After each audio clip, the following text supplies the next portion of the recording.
Bueno, queridos hermanos, como ustedes saben, estamos en este mes de septiembre, en el mes en que celebramos o que celebra el mundo que habla español, celebra el mes de la Biblia. ¿Por qué es justo en septiembre que celebramos el mes de la Biblia? ¿Por qué es? Hermanos, eso es bueno para saber. Porque lo que tenemos aquí, la palabra de Dios, lo que tenemos, hemos recibido del Señor. ¿Y cuántos años tiene esta Biblia? ¿Cuántos años tiene esa traducción de la Biblia?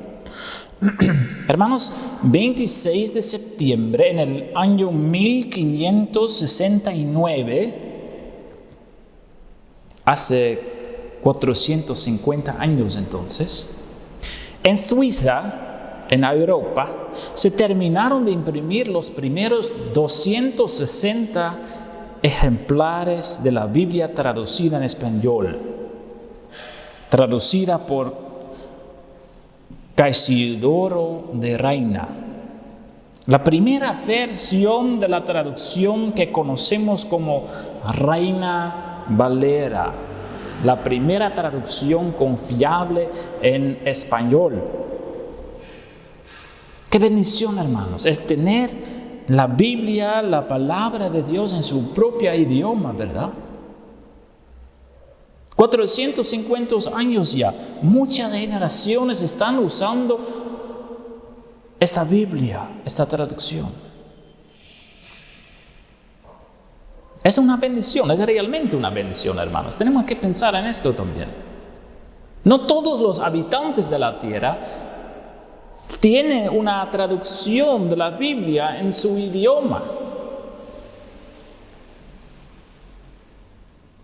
Todavía hay 3.988 idiomas que no tienen una Biblia traducida en su idioma propia.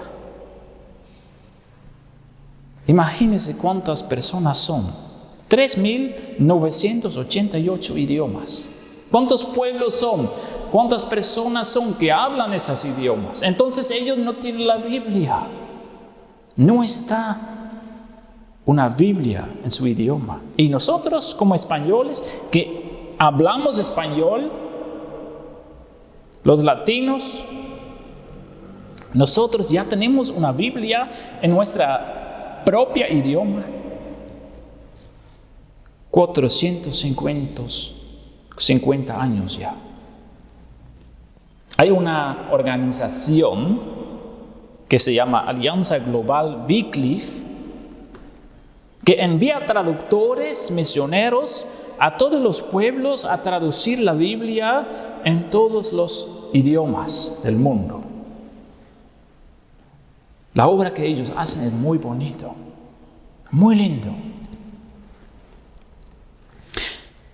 Pero tenemos que pensar, ¿sí? Porque el tema de la predicación de esta tarde es la autoridad y el poder de la Biblia.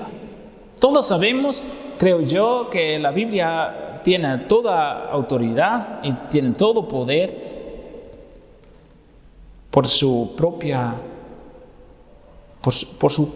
porque es la palabra de Dios, ¿verdad?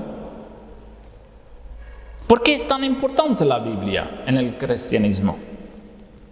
Yo espero que la Biblia es importante para usted. Y si es así, hay que reflexionar un rato. Si usted dice, sí, la Biblia es muy importante para mí. ¿Por qué? ¿Por qué es tan importante la Biblia? Para usted y para ti, niños, y para mí, predicador. Tal vez diga usted, claro, la Biblia es la palabra de Dios. Por eso es importante para mí. Bueno, pero ¿cuáles consecuencias tiene eso en su vida diaria? Hay muchas personas que dicen que la Biblia es importante, que dicen que Dios nos habla por medio de su palabra, ¿verdad? Espero que usted esté de acuerdo con esto. Pero eso puede decir fácilmente, ¿no?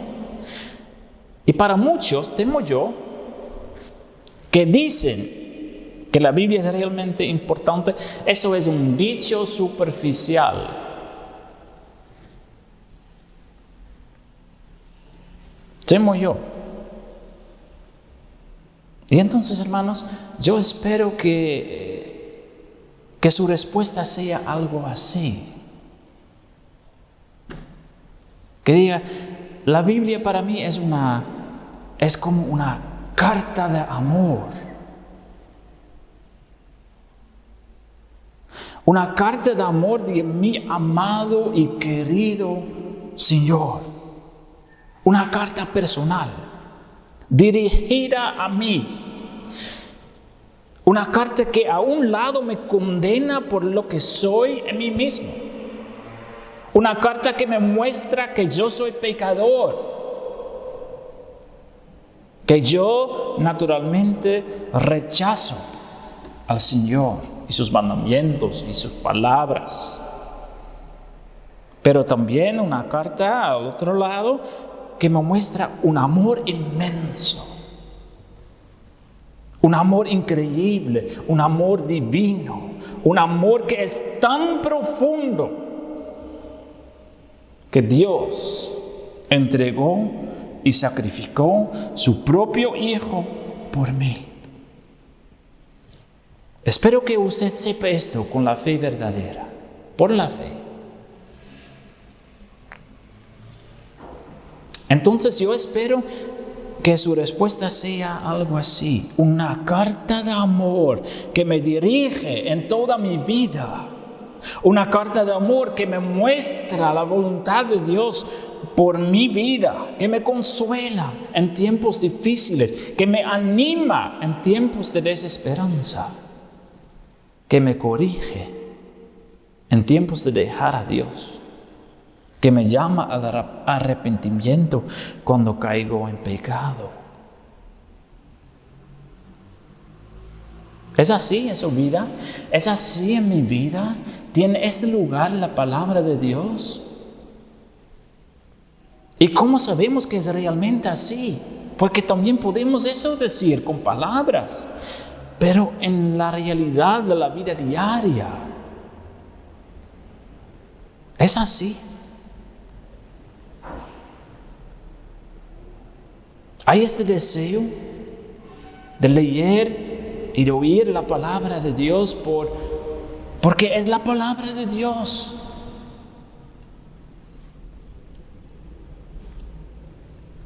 Y si tiene hijos,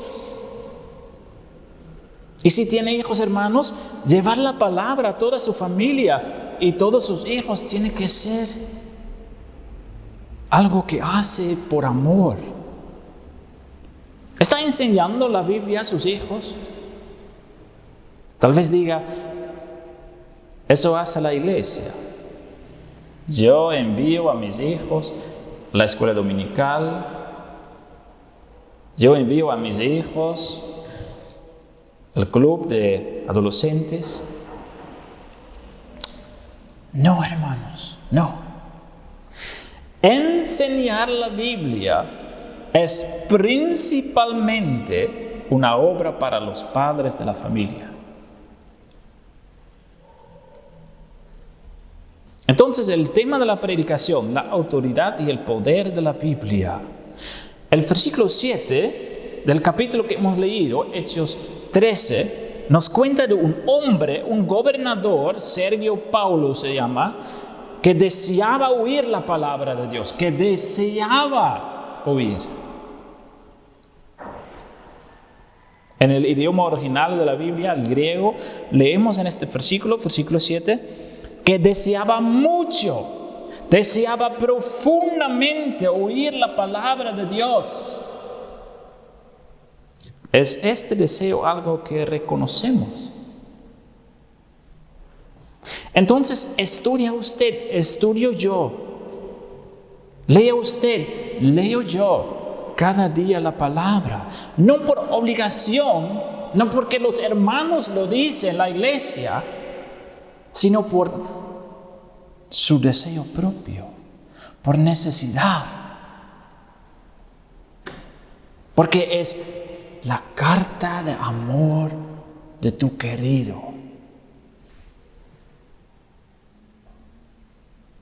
Y esto afecta cada aspecto de su vida diaria, en la manera que hace su trabajo, en la manera en que cuida a sus hijos y en la manera que ama a su esposa o esposo. ¿Es eso la realidad de su vida? Hoy vamos a ver al respecto al tema algo de la autoridad y el poder de la Biblia. Porque lo que hace la palabra de Dios muy especial es que Dios mismo usa estas palabras escritas, esas palabras imprimidas. Dios los usa para entrar en una vida y para cambiar una vida. El Espíritu Santo usa las palabras como un medio, un instrumento para entrar en el corazón de un pecador. La palabra predicada como la palabra leída, en las dos formas. Eso es el milagro, hermanos. Dios no puede hacer lo mismo sin usar la Biblia. No sería posible. De una manera sobrenatural. Sí, claro que sí, hermanos. Dios es todopoderoso, pero Dios decidió en su gran sabiduría usar precisamente esta forma para cambiar vidas. La palabra predicada y la palabra leída. Y entonces, esto hace la Biblia el libro más importante para el cristianismo y para los cristianos verdaderos.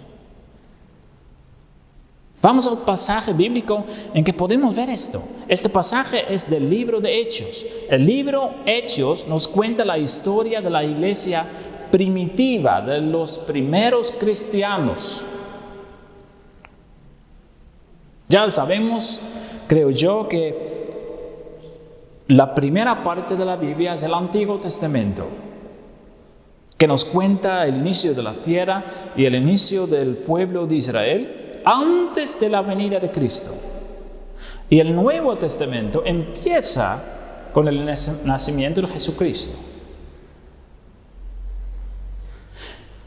Y el libro que estamos estudiando hoy es un libro que está en el Nuevo Testamento, justo después del tiempo que Cristo estaba en la tierra, porque Cristo no quedó en la tierra con su cuerpo. Cristo, después de su resurrección, ascendió a los cielos y ahí inició la iglesia cristiana.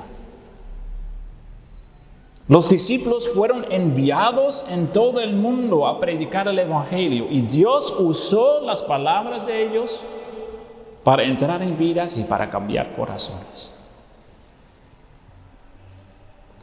Estamos entonces en medio de esta historia en que los discípulos, los apóstoles, están yendo por todo el mundo a predicar el evangelio. Y encontramos a una iglesia que empezó por medio de las predicaciones, una iglesia en una ciudad que llamamos Antioquía. Y recién tuvo lugar un avivamiento grande en Antioquía. Significa que ya hay una iglesia que creció bastante. No solo en número de las personas, también, sí. Pero no es lo más importante, hermanos. A veces hacemos nosotros este error, ¿no? Que crecer en número es lo más importante en la iglesia. Pero no es. Lo más importante es que la iglesia crece en santidad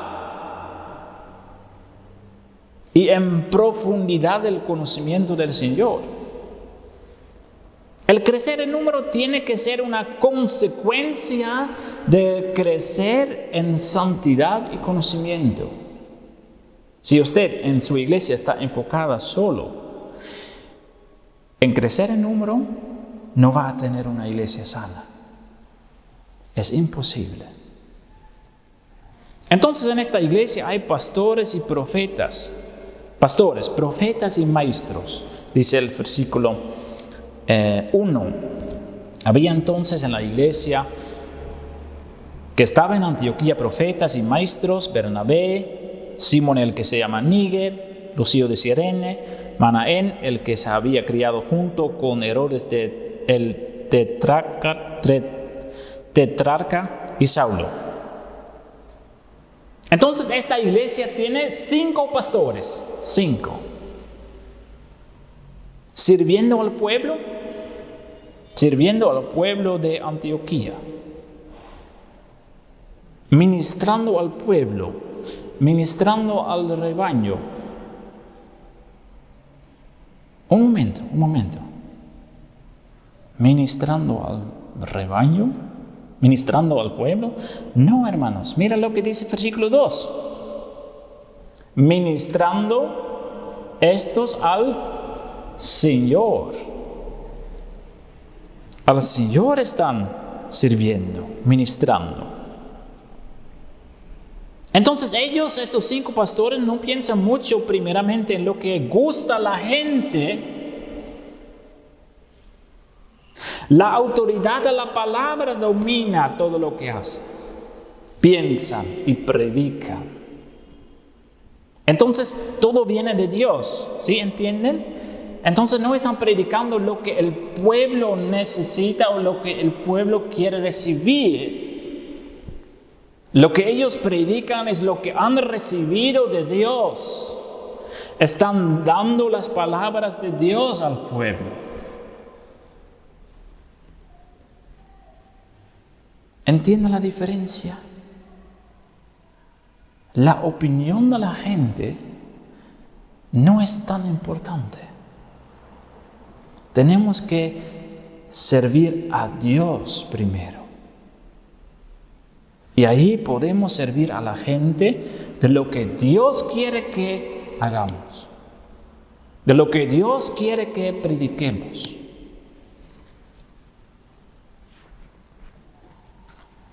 Si su iglesia es así, va a pasar algo bonito, algo lindo.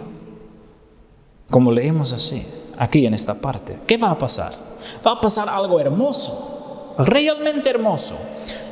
Esta iglesia va a empezar a enviar evangelistas, misioneros. ¿Algún día ellos tomaron una decisión para enviar evangelistas? No. No es por propia voluntad que hacen eso. Todo viene de arriba en esa congregación que estudiamos. La iglesia está dependiente de Dios mismo y de su palabra. Mira lo que dice la palabra. Mira lo que dice la palabra. El Espíritu habla. El versículo 2 no dice, ¿no?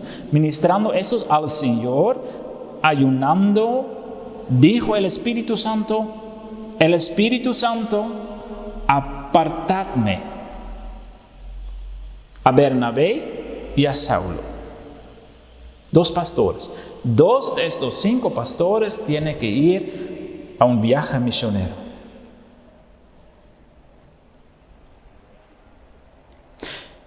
Bernabé y Saulo, que llamamos Pablo también, lo que dice esta parte también más adelante, son llamados para hacer la obra a que Dios los ha llamado. Dice la palabra aquí, ¿no? ¿A qué obra fueron llamados ellos? ¿Sabemos eso? Sí, eso sabemos. En el capítulo 9 del mismo libro, leemos de la conversión de Pablo. Hechos 9, versículo 15. Tienen que buscar eso en su casa. Hechos 9, versículo 15. Aquí podemos leer que Dios dice de Pablo que él es un instrumento escogido para llevar mi nombre en presencia de los gentiles, reyes e hijos de Israel.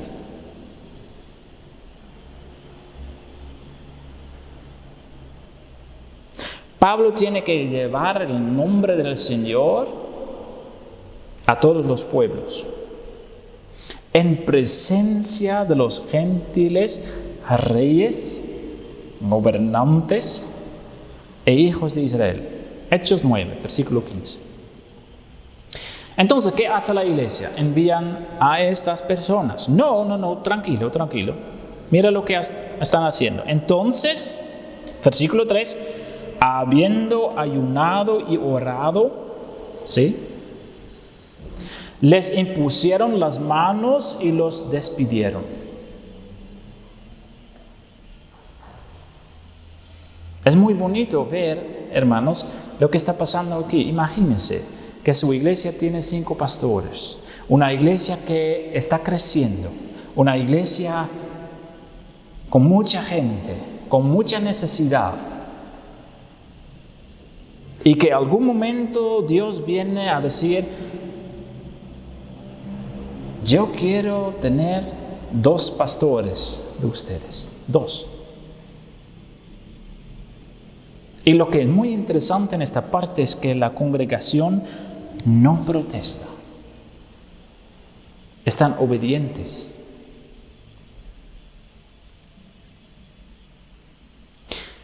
Hermanos, si ustedes saben algo de lo que es necesario en la iglesia, sabe tal vez que hay esa pregunta misionera: ¿cómo podemos ser una iglesia misionera?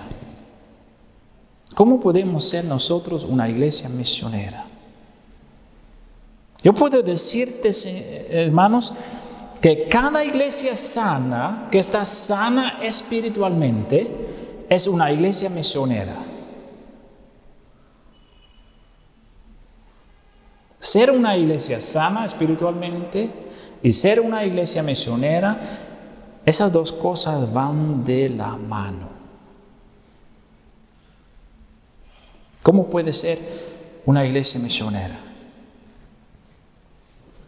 Tiene que empezar no en pensar en actividades, sino en la relación con Dios. Una iglesia misionera principalmente es una iglesia devota,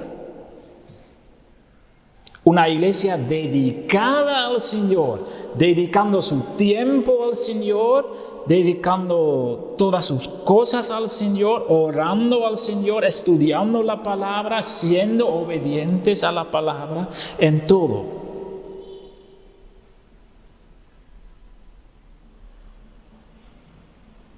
Entonces, ser una iglesia misionera no empieza con enviar personas, sino con la relación con Dios y la santidad y el conocimiento de la palabra. Un error muy común, hermanos, es: no somos una iglesia misionera, entonces organizamos tal o tal actividad. Hacemos todo más atractivo para la gente. No, hermanos. Ser iglesia misionera es primeramente arrepentimiento de la vida infructuosa, dedicando mucho tiempo al Señor, y ahí el Espíritu va a hablar. El Espíritu mismo. Eso puede ver en esa parte, ¿no? El Espíritu mismo está dirigiendo las actividades de esta congregación en Antioquía. No son la gente que piensan lo que tiene que hacer. El Espíritu está dirigiendo las actividades, diciéndoles lo que tiene que hacer.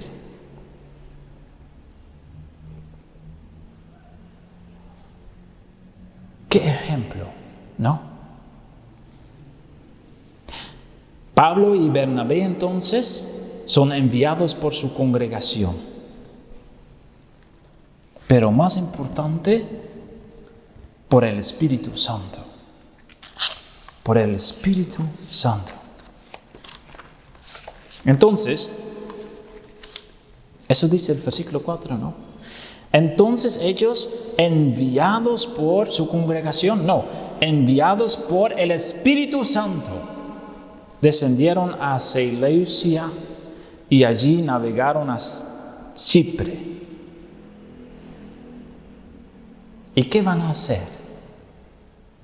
¿Qué van a hacer ellos? Están convencidos totalmente del poder de la palabra. Entonces lo que hacen ellos es predicar la palabra. Porque ellos saben que la palabra de Dios es el medio único,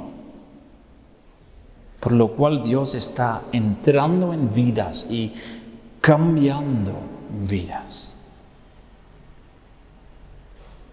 Versículo 5 entonces, y llegados a Salamina, anunciaban la palabra de Dios en las sinagogas de los judíos. Tenían también a Juan de ayudante. Anunciaban, predicaban la palabra de Dios. ¿Qué fue el contenido de su mensaje? ¿Qué fue el contenido de su mensaje? En esta parte no nos cuenta eso, ¿no? No podemos saber lo que estaban predicando justo en esa situación. Pero lo sabemos. Sabemos lo que fue el contenido de la predicación de Pablo a los gentiles. ¿Qué era el mensaje principal? 1 Corintios 2, versículo 2. 1 Corintios 2, versículo 2, escrito por Pablo. Pues, dice Pablo, me propuse no saber entre vosotros cosa alguna, sino a Jesucristo y a este crucificado. ¿Qué hay que predicar? ¿Qué hay que anunciar? En la iglesia tenemos que enseñar y predicar toda la palabra, el Antiguo Testamento como el Nuevo, toda la Escritura. Pero cada sermón, cada predicación tiene que enfocar en Jesucristo crucificado. Porque toda la Escritura está enfocada en Jesucristo. Porque el sacrificio de Jesucristo, mis hermanos, es lo único que nos puede redimir de los pecados, que nos puede reconciliar con Dios.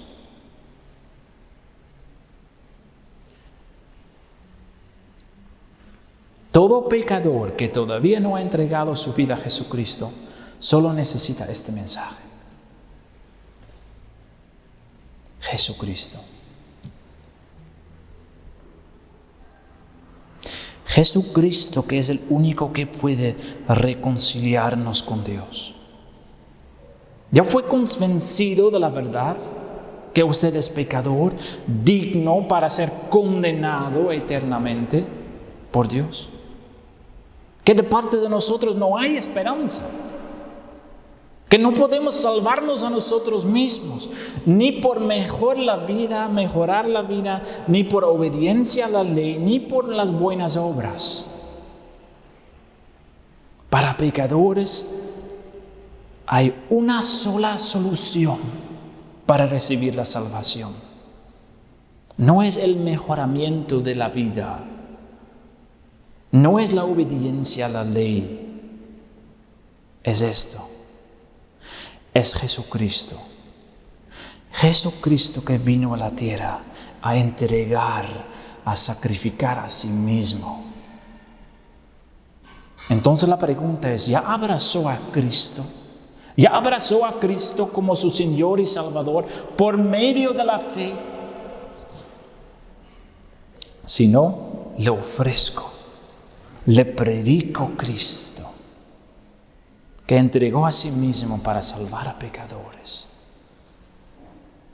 A cualquier pecador que viene al arrepentimiento, hay un Salvador que está muy dispuesto a recibirle y a perdonarle. Vengan todos a recibir la salvación. Entreguen sus vidas a Cristo. Entonces Pablo y Bernabé están pasando por todos los pueblos, predicando el Evangelio, y al fin llegaron a un palacio del procónsul, dice esa parte. El procónsul en el tiempo de la Biblia era como el prefecto en los tiempos de ahora. El prefecto de los ríos se llama Johnny Terán. El prefecto que encontramos en esa parte se llama Sergio Paulo. La persona más importante de toda la provincia. Una persona muy poderosa. Y este prefecto invita a esos predicadores. Es muy especial, ¿no? Esos predicadores que están pasando por todos esos pueblos son invitados para venir al palacio del prefecto. ¿Por qué? ¿Qué es la razón? Él está tal vez curioso, él está tal vez al punto de matar a estos extranjeros. No, hermanos.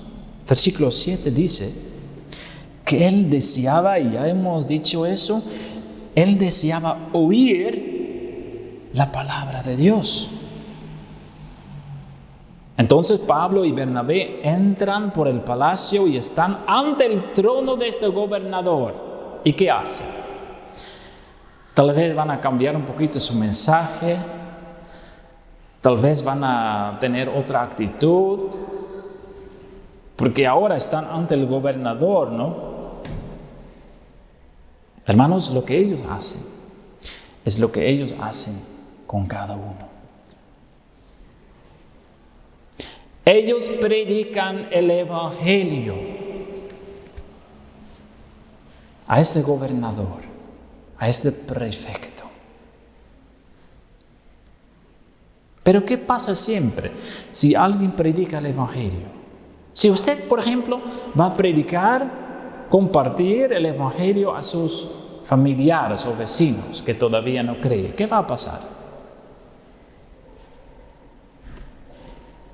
Si alguien predica el Evangelio de una manera verdadera, viene la oposición, la resistencia. El mundo, hermanos, y tenemos que recordar eso y entender eso muy bien. El mundo en que nosotros vivimos no es un terreno neutral.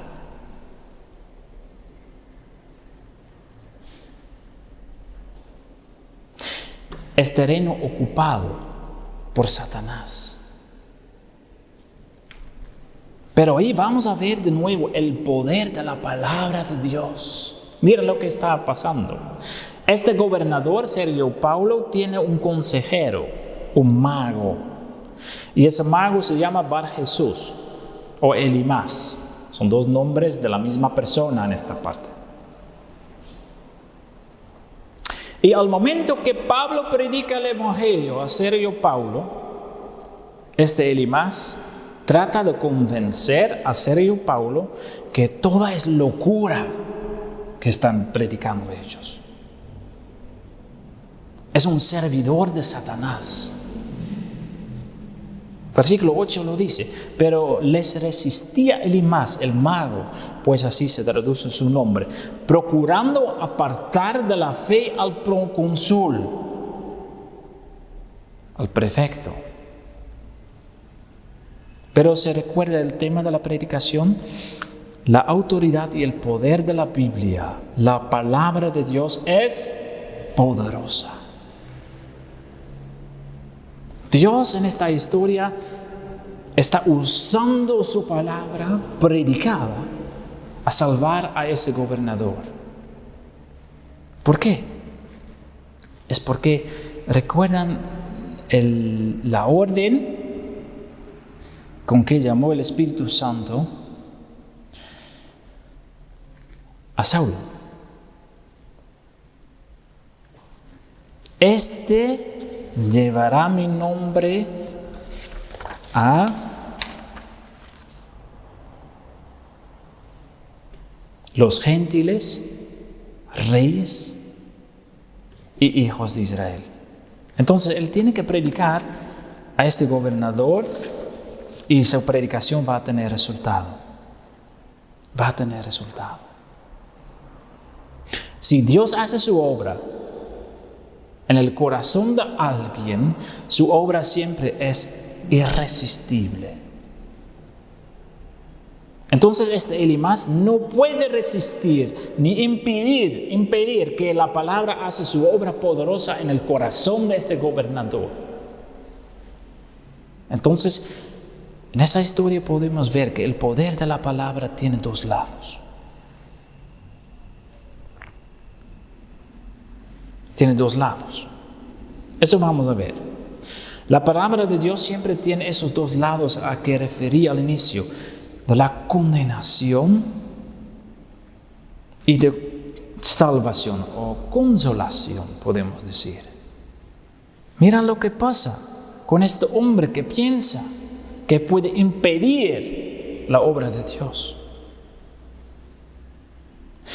Y entonces Saulo, versículo 9, entonces Saulo, que también es Pablo, lleno del Espíritu Santo, fijando en él los ojos, dijo: oh, lleno de todo engaño y de toda maldad, hijo del diablo, enemigo de toda justicia, no cesarás de trastornar los caminos rectos del Señor. Ahora pues, he aquí, la mano del Señor está contra ti, condenación, y serás ciego, y no verás el sol por algún tiempo. E inmediatamente cayeron sobre él oscuridad y tinieblas, y andando alrededor buscaba a quien le condujese de la mano. Condenación y salvación. Está ciego inmediatamente. La palabra dice que cayó sobre él oscuridad y tinieblas. Este hombre ya estaba en oscuridad y ya estaba en tinieblas, pero espiritualmente, y ahora está en oscuridad literalmente. Hermanos, Dios no solo salva, también condena a los incrédulos. La idea acerca de Dios que muchos tienen es un Dios débil que tolera toda debilidad, que nunca castiga y que siempre es cariñoso. Este Dios no es el Dios de la Biblia. La Biblia nos cuenta otra cosa. La Biblia no solo contiene las promesas dulces del Evangelio, también hay promesas que dicen que todos los incrédulos y desobedientes serán castigados eternamente. Hermanos, Dios no solo es un Dios misericordioso, Él también es santo, justo. No puede ni quiere aceptar la maldad. Si quieres saber que esto es verdad, mira lo que pasó con su propio Hijo Jesucristo. ¿Qué pasó con Jesucristo en la cruz? Ahí derramó Dios su ira sobre el pecado, sobre su Hijo.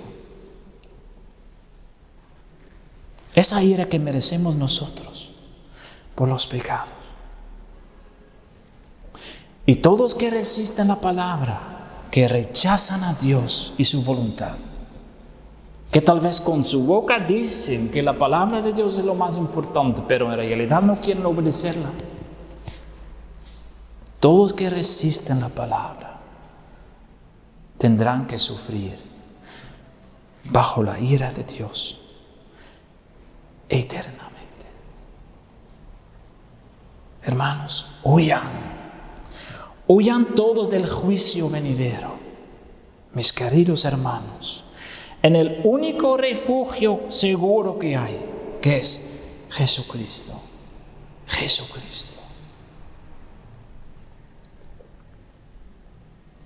Condenación. Para Jesús, será condenado temporalmente. La condenación de uno puede ser la salvación del otro. ¿Cree esto? Mira lo que está pasando, versículo 12. Tenemos que leer bien lo que dice el versículo 12, el último versículo de esa parte. Ahí vamos a terminar. Entonces el procónsul, viendo lo que había sucedido, ¿qué? Lo que sucedió con este mago, Elimas, Bar Jesús. Viendo lo que pasó, creyó.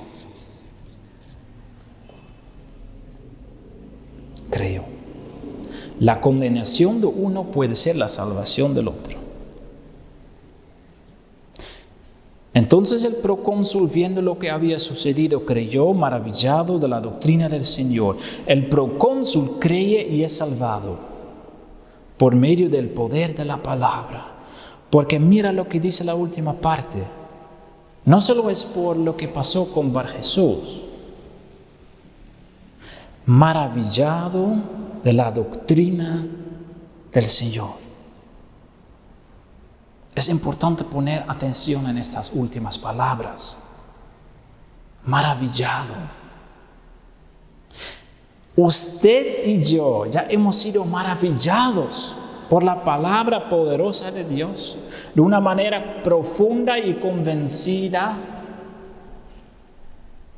Hermanos, ser salvado y ser maravillado forman una unidad. Van de la mano. Yo sé que hay mucha fe superficial. Es muy fácil decir con los labios, creo en Jesús, Jesús es mi Salvador. Es muy fácil.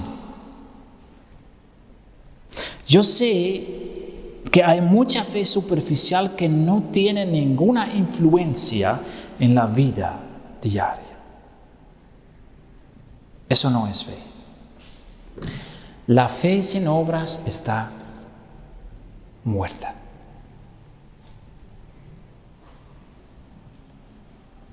La fe sin obras es una conclusión de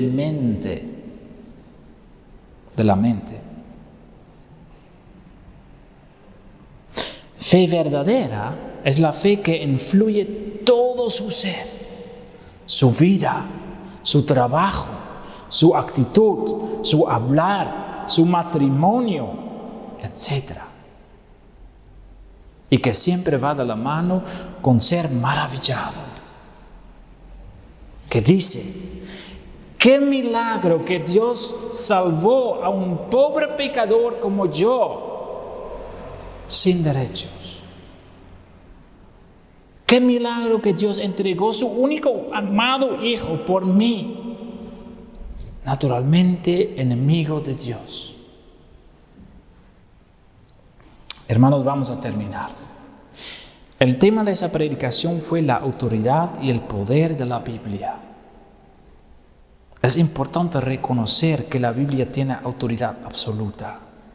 Es importante saber que la palabra es poderosa, pero lo más importante es que eso sea realidad en nuestra propia vida diariamente. Amén.